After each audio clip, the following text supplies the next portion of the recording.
เจอเขามาเหตุการณ์ตรากำเนเขาฝึกเขาสติและเงียนปัญญาเขาออกมาเขาหูจักเนื้อตัวเนื้อเจอเขาเมื่อหูจักเนื้อตัวเนื้อเจออันมันเป็นจือเจอเสียในครับเนี่ยเขาเอาเงียนปัญญานั้นไปจำเส้นตั้งเงียนเขาไปจำเส้นตั้งเงียนอันนั้นหูจักอันในสัตว์ทุกข์อนัตตาเนื้อตัวเนื้อเจอเขาเนี่ยพอตีไปจำเส้นตั้งกามนั้นติ๊กเนี่ยตั้งสามสระรวมๆเนี่ย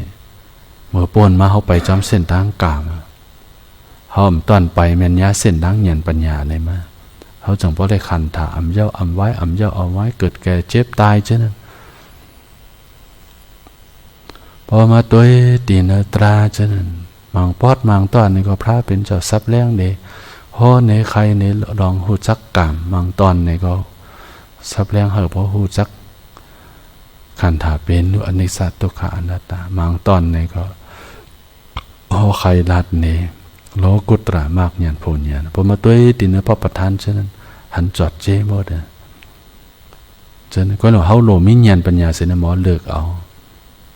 พอตีไปจำเส้นต่างกามนั่นเต้เส้นทางออกหลอดอันวานั่นโอ้มันเต็มออกหลอดเลยเฮาในมีกามตราในเป็นคู่ของเจ้าเก่าเป็นเครื่องของคู่ของเจ้าเก่าเขาเฮ็ดหลีก็ยาวเฮ็ดจ้าก็ยาว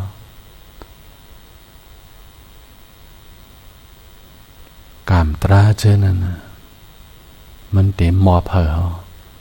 วีบ่าวกาวัดมันมอเพอเขาเมื่อเขาเฮ็ดกว่านั้นได้เหมือนเช่นหนึ่งว่ามังก็นั่นเจอปานปู่เขายาเขานั่นเขาพอเล่งเงินมาเล่งลูกเล่งล่างเล่งลูกนานเชื่อนั่นขุดไถเอากินจิกกินจอกมันเสียได้ไหลมาเงินเชื่อนั่น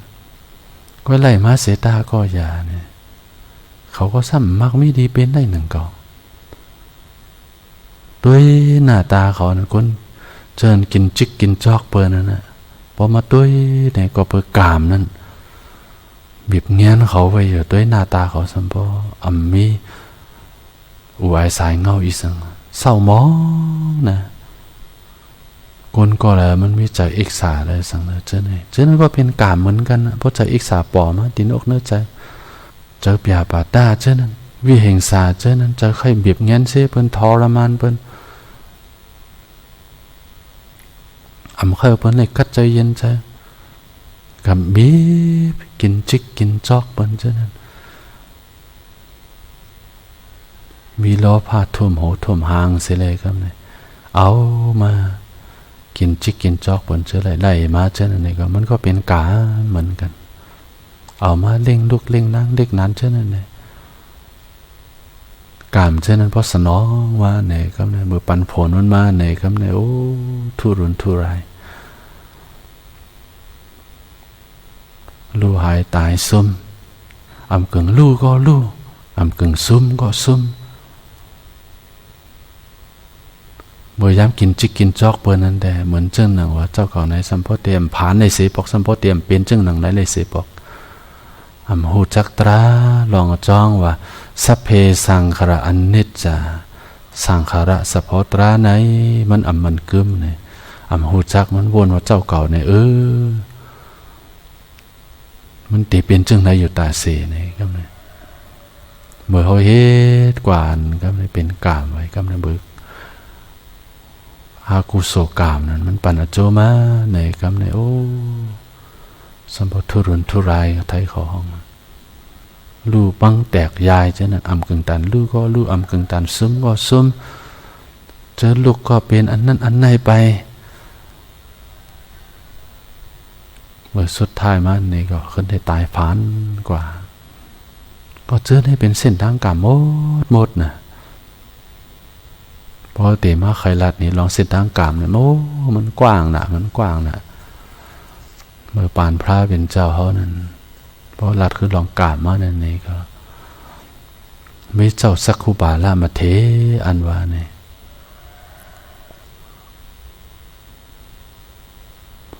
เมื่อปานพระเป็นเจ้าอยู่ที่เมืองสาวที่จ้องสีตะวันนั้นมีลูกชายสัตเทก่อนหนึ่งมาเฮ็ดยาหานเสียแหละเสือมันห้องเสือหมาป่าล่าก็ไม่ก็เปิดอายุยาวจากมันลงเฮ็ดยาหานเลยแต่เดี๋ยวมาอ่านดิกสอนทำเหมือนเช่นหนึ่งเป็นการทัดธุระเช่นนั้นมันยาเฮ็ดอะไรเนี่ยเฮ็ดวิปัสสนาธุระอันว่าเนี่ยมันเป็นมันเช่นนั้นหน้าการงานอันโหลเฮ็ดโหลปองนั่นมีกิจการมันเช่นนั้นเป็นการทัดธุระนะหน้าการงานอันโหลเฮ็ดโหลปองโหลสอนโหลเห็นเช่นไหนวิปัสสนาธุระอันว่าเนี่ยการงานอันโหลเฮ็ดโหลปองแผ่เตือนวิปัสสนาเนื้อศาสนาพระเป็นเจ้าไหนเพราะว่าเจ้ายาหันดวงสังการมาเพราะไหนมีธุระกิจการการงานมันมีสองอันโหลเฮ็ดเฮ็ดอันนึงก็โหลเฮ็ดอันเป็นมหาปาลาลูกชายสัตเทนี่เขาไม่ขามเป็นยาหันเสร็จเลยเขาขาดตีเฮ็ดการรัธุระอันที่สอนทำในมันอะไรขยาวเขาขาดตีเหตุการณ์วิปัสสนาธุระในก้อยในก็ในมันจะคัดเจอเหตุการณ์วิปัสสนาธุระในสัมพออำลืออำเศร้ามันจะอันเป็นเจ้ายาหันอันเป็นมหาปาละลูกชายสัตเทเนี่ยก็เพราะมันอายุยาวเสียแลมาเฮ็ดแต่เห็นลองการทัดธุระนั้นมันเป็นอะไรก็ในจังมาเฮ็ดวิปัสสนาธุระ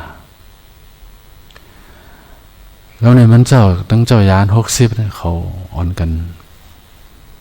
ย้อนลอกไล่เหตุการณ์ตราตีพระเป็นเจ้าเสจังกว่าเข้าตั้งกว่าจังว่าเปิงอิงตีน้ำบัวว่านึงเสเปิงตีน้ำบัวว่านะคำซ้อมกินเสเลย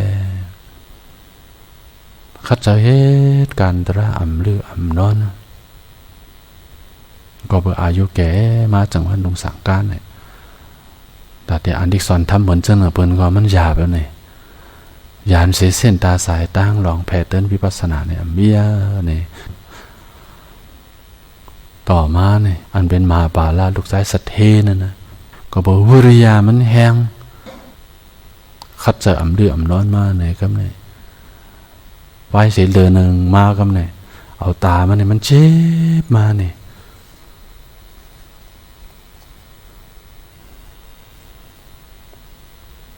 พอตามันเนี่ยเจ็บมาไหนก็มันน้ำตามันก็ไหล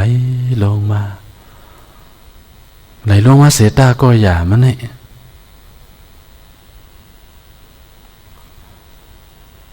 ย่อมถอยย่อม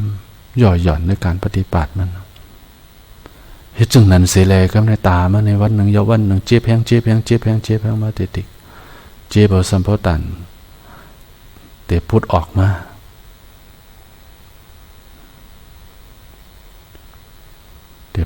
เสตาก็อย่ามันก็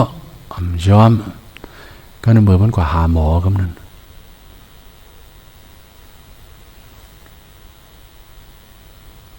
เมื่อมันกว่าหาหมอก็ในหมอนั้นจึงถาม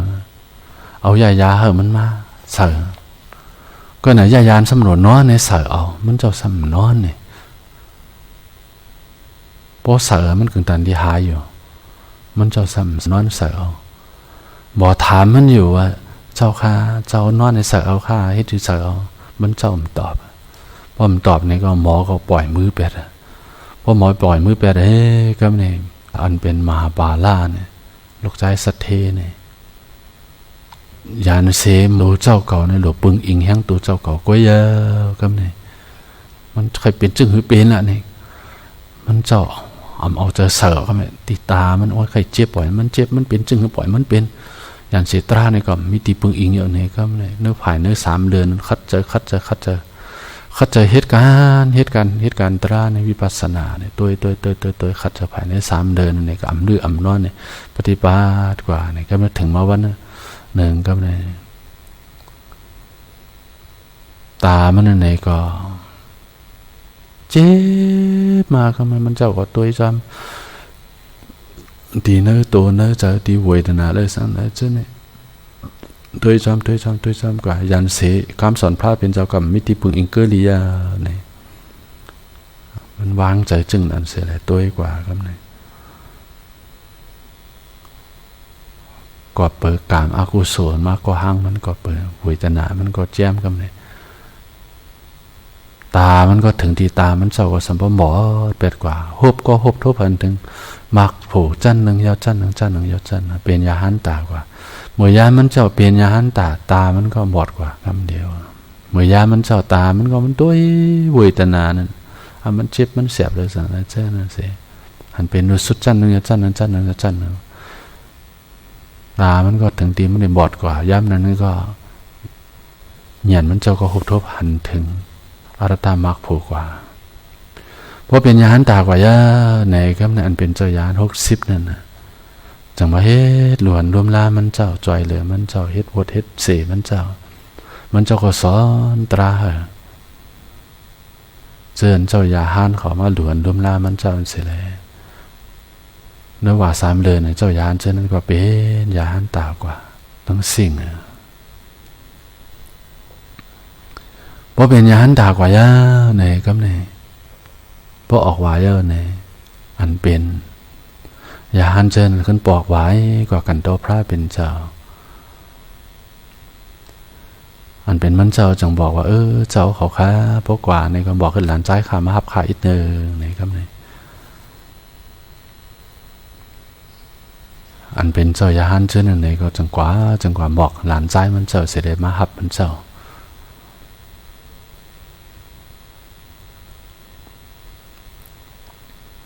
เจอเลยไข่ตัววัตถุอันกว้างมันกับตัวตีนธรรมปตาหอมพระทักขราเจ้านั้นลองศึกปืนนั้นเป็นเจ้าสักคุปาละมาเถไว้เสมันเจ้าตาบอดเสเลยครับเนี่ยเหมือนมันเจ้าขึ้นถึงตีพระเป็นเจ้าก่อนก็ไว้วันหนึ่งมันไฟสร้างแจนก็ปูตามันก็เจ้ากับหันเลยมันไฟสร้างแจนบทว่าเมี่ยงว่าสังเนเจ้านั้นมันเย็บตายในเส้นตาสายตั้งอันมันไฟสร้างแจนทำตายเป็น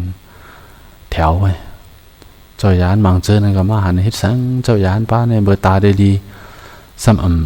คัดเจอปฏิบัติเบอร์ตาดีมากจังว่าปฏิบัติจังไหนบางเจอก็มาจีเซนนี้อันนั้นอันนี้ก็เบอร์ตามันบอดกว่าเลยอ่อนตามันเจอเจ้ามาปาละไว้เสร็จมันเจ้าเป็นยานตามันบอดกว่าเป็นยานตาอยู่เสียแล้วเจอจังคุณเปลี่ยนเรียกชื่อมาว่าเป็นสักคุปาละเนี่ย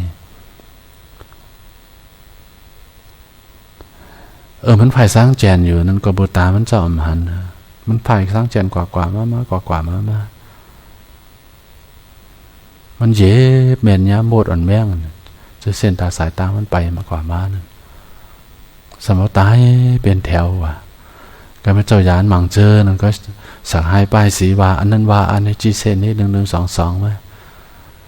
ความจีเซนนี้1122ต่อเจ้าสักคุปาละมาเทนั่นเสียเลยยินเข้าหูพระเป็นเจ้ามือถึงกลางคำมาเสกำเนี่ย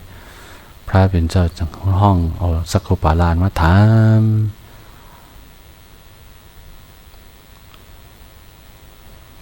เนี่ยมันก็เลยไพ่ทั้งเจนเตอยู่ก็เปิดตาข้ามหันมันไปกว่าเจ้านั้นหมดตายมีหมดก็เปิดข้ามหันเจ้าเจตนาเขาตายมันมีพระเป็นเจ้าเขาหู้อยู่ลองจ้องว่ามันเจ้าเป็นยานตานั่นพระเป็นเจ้าก็ไม่ต่อมาอันเป็นเจ้ายานตั้งนำนั้นจังถามว่าโอ้เจ้าสักคุปาลามาเทนปานก่อนวันหลังมันในเฮ็ดอีสังมาย่ามเป็นเฮ็ดสังตาสัมปมาบอดเป็นยานตายังเป็นตาบอดจังไรเนี่ยพระเป็นเจ้าจังซับเลี้ยงเหนียวเกี่ยวกับรองกามเบอร์ปานเพราะว่าเมื่อป่นมานั่นอันเป็นสักกุปาละมาเทนั้นย่ำเป็นหมอยามากย่ำเป็นหมอยาเหมือนจันหนังปื้นเมืองจันให้มีนางยิ่งก่อนหนึ่งตาเจ็บเสียเลยมาไข่ตานั้นหายเสียเลยมาจู้อันเป็นหมอยานั่นอันเป็นสักกุปาละมาเทจัดก่อนวันหนังมันก็เป็นหมอยาเสียแล้วมันก็ยุดยาให้ก่อนอันเป็นนางยิ่งบอกว่าโอ้หมอค่ะหมอเพราะว่า ตาก็ข้าในหายมาเสียได้ตั้งโจตั้งจัดให้เป็นข้าเหมือนขับเจอหมอกับต่อโจสดบานเนี่ยอันเป็นหมอนั่นไหนก็คัดใจเสียได้จอยหรือฮะเอายามาป้องรอกันเสียได้เสือตามันเท่าหินนางนั่นเสือยาติเต้นยาอันเป็นหมอนเสือเพราะเสือหนึ่งปอกในตามันติแค้นมากคำเดียวอีนางตามันก็แค้นเต้งเขามันเอายานกว่าเสือเสียได้เพราะยาเสือในตามันก็แค้นมาเต้เพราะแค้นมาเต้ไหนคำเนี่ยซ้ำโกเลยเป็นลูกจ้างหมอนั่นคำเนี่ยซ้ำขึ้นเฮ็ดเก่งเนี่ยอีนางนั้นมารยาในเข้ามาลิงแลนนั้นเข้ามาเสียคำเนี่ยมาเฮ็ดเก่งว่าโอ้หมอเขาข่าวยานก็หมอนี่ก็เสือในพวกว่ามันเตลีซ้ำเช่นให้กว่าติ๊กซ้ำเช่นเจ็บมาแต่หมอนี่ก็หู้อยู่เพราะเป็นจึงไหนก็ที่เสือมันแท่งอันนึงก็ในหมอจังว่าป้องยาในเสียเลยคำเนี่ยเสือเฮอินนางนั่นกว่าเพราะเสือกว่าแต่ในคำเนี่ยตาอินนางก็ถึงตีเลยลู่กว่าเมื่อตาอินนางดูกามตราในเฮ็ดมานั่นเมื่อถึงสุดท้ายมานั่นเล็ดเป็นวิปากาวดอันมาเป็นเจ้ายาหันเสตากอยาเนี่ยคัดใจเหตุการณ์ตราเสตมเป็นยาหันตาเนี่ยเสตากอยาก็ปึกกามนั่นน่ะไต่จอมมาไว้อย่าวิบากาวดอันว่าเนี่ยเมื่อถึงสุดท้ายมาในก็ตามันเจ้าสมบูรณ์บอดกว่าจังว่าเส้นทางกามพอไปเนี้ยเส้นทางกามอันว่าในโอ้หูว่าสามสลายมันตียาวกะ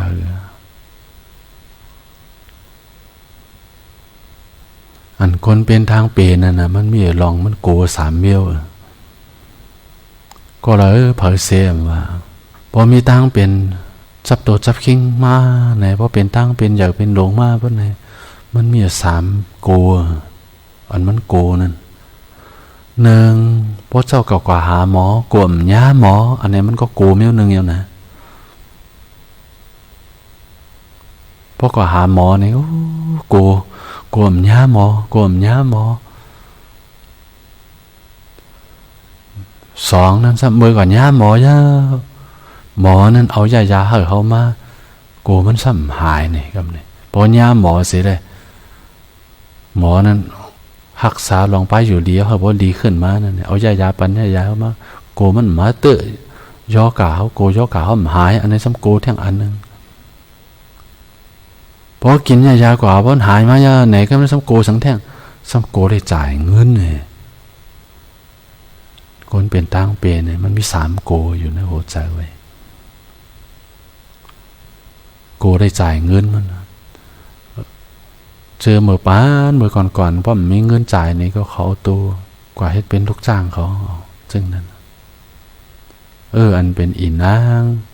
นั่นเลยก็เปิดโกเจ้านั่นเองเมื่อถึงสุดท้ายมากูได้เป็นลูกจ้างเต้ๆเลยสำหรับเป็ดแลนตีหมอนั่นจังว่ายานใส่ตีตาอีนางนั่นสิสมมติถึงตีตาอีนางสมมติลูกว่าแต่ก็เปิดกามจ้องตรานั่นสิแหละในสร้างกามอันนั้นมาเสร็จแล้วเมื่อถึงสุดท้ายมาเพราะว่าทั้ง3 สราป่นมานั่นเมื่อถึงสุดท้ายมานั่นมาเป็นลูกชายสัตเทเป็นมาปาลาเสมาขำเป็นยาหานเสเลยเขาจะเหตุการณ์ตราตัวเพราะการมาจ้องตราได้คำวิปากาวดมันตัวถึงตาสมมติได้บอดกว่าก้อยหนามันเจ้าก็ยังหกทบหันถึงอารตามักผูกกว่านี่ก็ยังในป้วนหลอดปานเพราะว่าเกิดแก่เจ็บตายกว่าอันเป็นเฮาฮาเจอไหนก็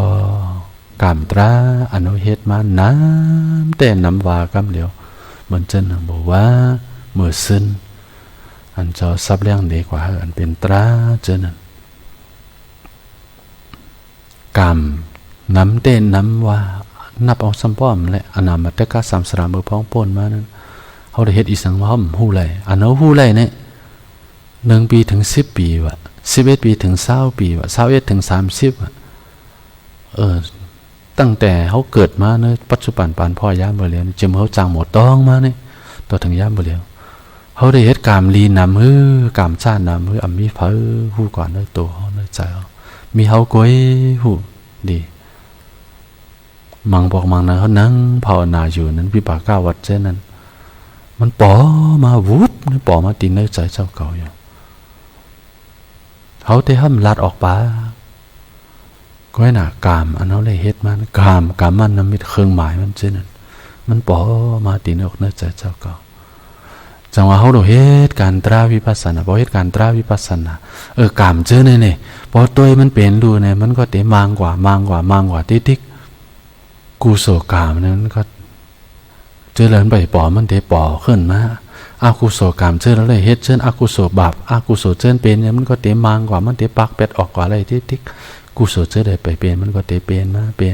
าวิปัสสนากุโสอันว่าเนี่ย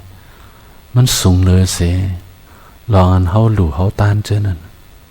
ลองเขาหลู่เขาต้านเจอนั่นพอป้านหยันปัญญาเนี่ยก็มันก็เป็นวิปัสสนาจอมกว่าอะไรเมื่อพ้องเตะหลู่เตะต้านเนี่ยเขามีสติหยันปัญญา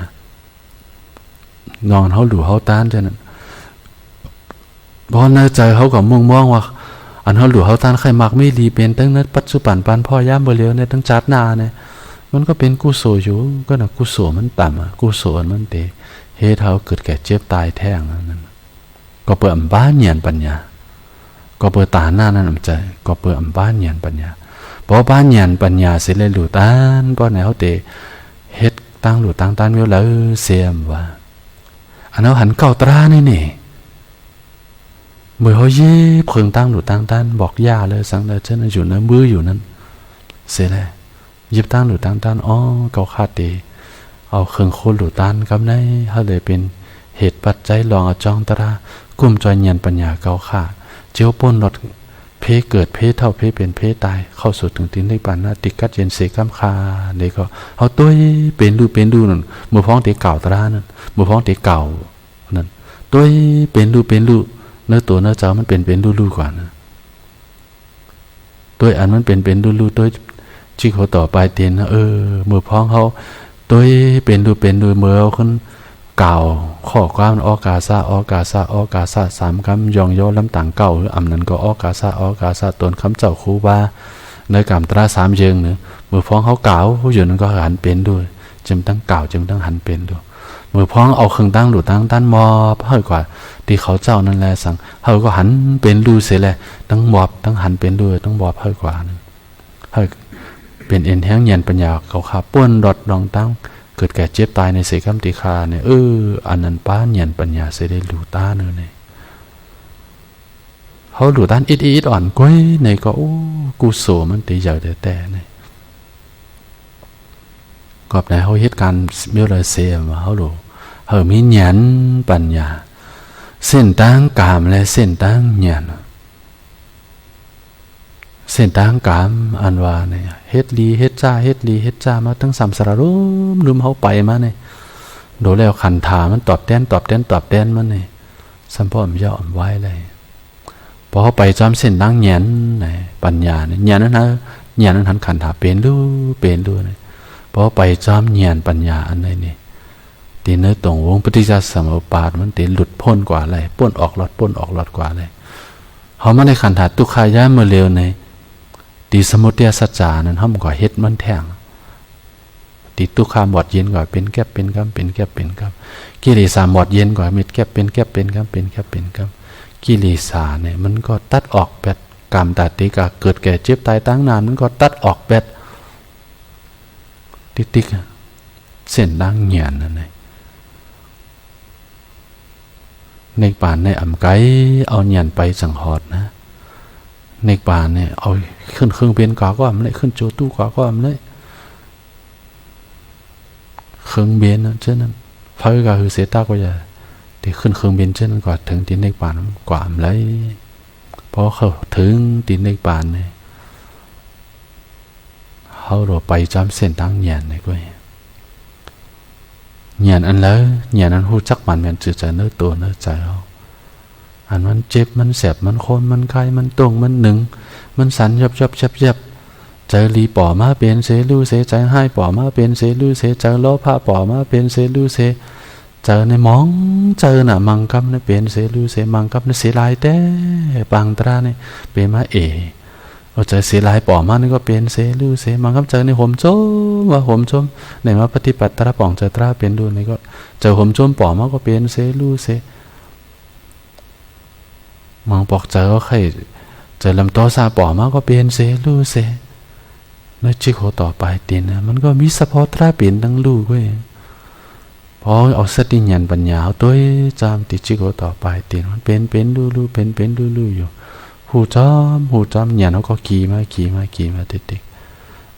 เส้นทางอันในยาวเส้นทางเขาพอป่นออกหลอดเกิดแก่เจ็บตาย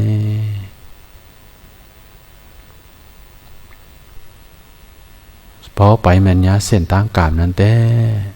เขาโหลแล้วคันฐานเนี่ยตอบแทนมันเป็นหนี้อยู่ความมันว่าหนี้นั่นน่ะเขาเนี่ยมีหนี้หมดมังก็หนี้น้ำมังก็หนี้มังก็พอมันหูจักหนี้นี่ก็ก็มีหนี้นี่ก็ตอบแทนให้มันพอยอมหมดพอหนี้เขาตอบแทนยอมหมดแล้วไหนครับเนี่ยเส้นตาสายตามันตีออกหงายไรแล้วนี่ความอันว่านี่อันว่านั่นนะพอมีดีนี่เขาจะตอบแทนให้มันยาวละอย่าไปกว่าครั้งมันอย่าไปกว่าป้องหมออันนั้นอันไหนเขาเป็นนี่ตอบแทนให้มันพอยาวเมื่อเขาตอบแทนนี่อยู่นั่นน่ะต้องเป็นการสร้างปารามีขึ้นกว่าแทงติกบนว่าจึงในก็อดเย็นเอาเมื่อเขาสาให้ปลายเสียเขาจึงในก็เย็นกันเอาอดเย็นเอาก็เพราะเป็นหนี้เขามีหนี้พอเต้นหนี้ยาวในคำเนี่ยมันก็เส้นตาสายตามันตีโกงกว่าแต่ที่เข้าสู่มรรคผลนี่ก็มันก็เตะง่ายก็แล้วมันมีหนี้นะมันก็โหลดเต้นติดก่อนกอบในหลวเอาหยันขันถาเป็นลู่ในก้อยละอ่อนกันไปจอมนะอย่าเขาย่ามันนะเขาย่ามันปานเพราะว่าเขาในปอดกล้วยเขาหาในย่ามเลียวนี่เผอนี่ก็40-50ขึ้นเลยหมดเดียวรู้เขาติดได้อยู่แท่งกาหือกล้วยเจอเป็นคนเขาอายุ60-70เหมือนจึงหนังแสงตาว่านั้นมันจับรอยหนาเย้านั่นเตตายมือในหือโบฟุกมือหือยังปรับย่ำหูไหลเขาหลุดหิบแน่เท็ดอ่อนกันไปจำเส้นตั้งเหยียนได้ละจิโคต่อไปเตียนต่อจิโคสภาวตราอันเลยปอมันในก็มีเปลี่ยนตั้งลุไว้อ่อนสึกตัวจ